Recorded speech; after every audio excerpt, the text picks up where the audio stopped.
Good morning, board members, chair, and to those who are joining us online. We're really pleased to once again have been able to present you with a report which I think really does showcase the remarkable breadth of policing activity being delivered by our outstanding men and women. In terms of the key headlines from the report, members will have seen that it was officially confirmed that last year Northern Ireland experienced around 8,000 fewer crimes, and that was a reduction of just under 8%. During the same period, antisocial behaviour reports also fell to the lowest level since records began. And this means, Chair, that Northern Ireland continues to statistically be one of the safest places to live, work and raise a family in these islands. And that is absolutely something that we should be proud of. But sadly, these figures could, and it has to be said, have been used in the past as a basis for challenging the necessity of our recovery business case. But as this board knows, and as Graham will very much appreciate as well, and I think will draw out in his remarks today, behind the headline figures, the work of our officers and staff is becoming increasingly complex and, importantly, resource intensive. That, combined with our decline in police numbers, means that our officers and staff are under increasingly intolerable and unmanageable pressure and stress, a reality that you'll know is already borne out in our service delivery, and that's been recognised by independent scrutiny by HMIC and SIGIMI, but it's also being borne out in our absence and ill health retirement data. Chair, the continued contribution of our officers and staff to these reductions in these increasingly challenging circumstances really shouldn't be underestimated, and it shouldn't be taken for granted. But sadly, we feel that it is. And I suppose in one sense, people not being worried or concerned about their safety and security is possibly the highest compliment that can be paid to us as police. But it definitely does, we feel, contribute to the critical arguments for police funding just not resonating or reaching the political decision makers in the way that they should. And I think it can absolutely be argued that in this respect, we could be seen as being the victims of our own success. With regard to the forthcoming in-year monitoring rounds and our funding gap of £21 million, which includes the commitment to the recovery business case, we need to make sure that we retain a focus on improving our financial position. You're aware that the Chief Constable has written to ministers and party leaders, again underlining and stressing the urgency of our situation. The ask, we feel, in our recovery business plan, and as members will be aware, has been determined as being value for money, and we believe it's capable of restoring the PSNI to a minimum safe operating level for a relatively modest investment. We can't be any clearer on this. We need to secure these additional resources to protect our communities and the men and women who put themselves in harm's way to keep them safe. Without this investment, lives will undoubtedly be changed irreparably and potentially even lost in circumstances where this was preventable. Surely, avoiding that outcome is value for money by anyone's measure.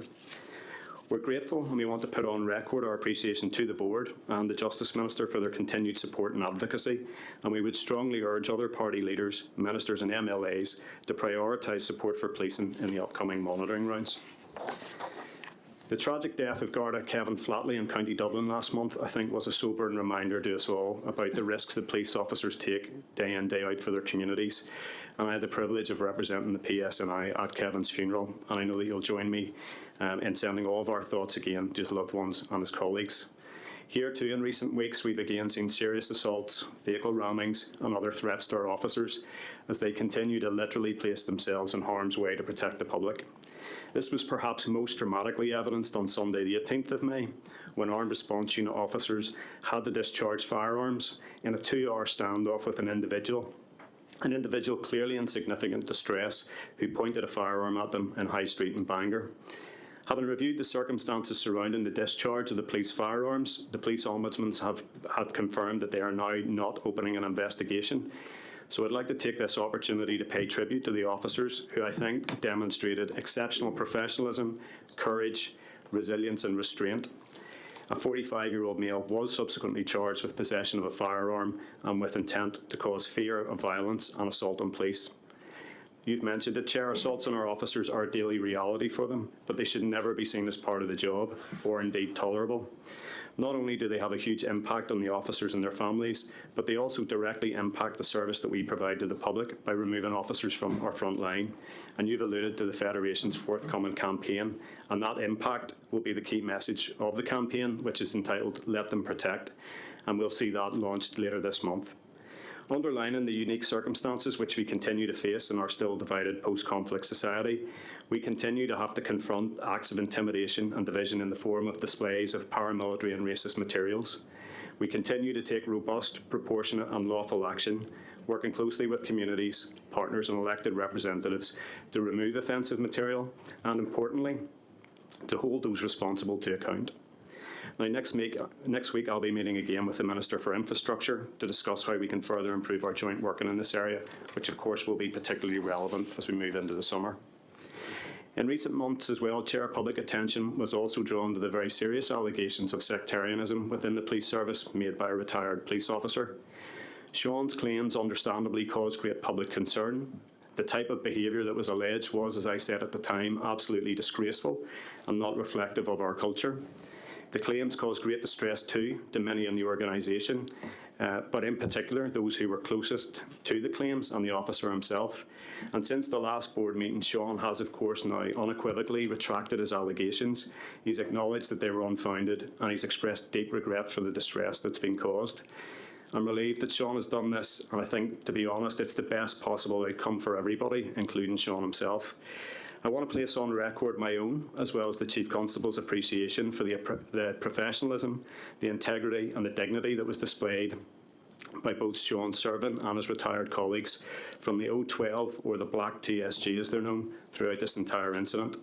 We're also really grateful to them for their continued contact and support to Sean, and Sean has now asked for privacy, and we would ask today that that's respected.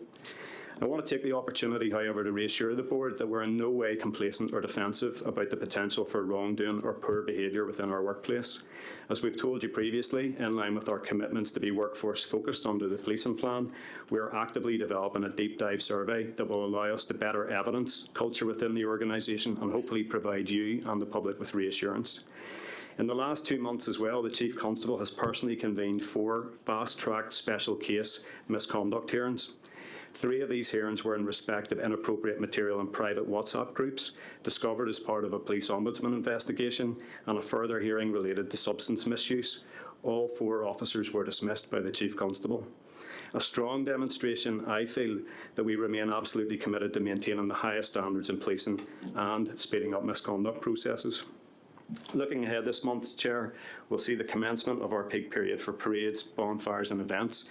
And again, to reassure the board, engagement has been ongoing with event and parade organisers for many months now. And we also continue to work very closely with our statutory partners and landowners on the cross-executive bonfire management group. I'm pleased to report that the current outlook for the summer is firmly in the space of preparing for public safety and not public order. We will, however, make sure that we are prepared for all eventualities. In addition to our usual busy summer period, this year, of course, we have the added benefit of the 153rd Open Championship, which will take place in Royal Portrush in July.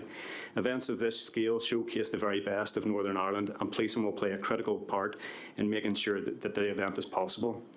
From public safety to traffic management to community reassurance and counter-terrorism readiness, the PSNI will be at the centre of delivering a safe, secure and successful tournament. And we've even got our fingers crossed that we might have to make provision for a local homecoming victory parade as well, but we'll not get too far ahead of ourselves.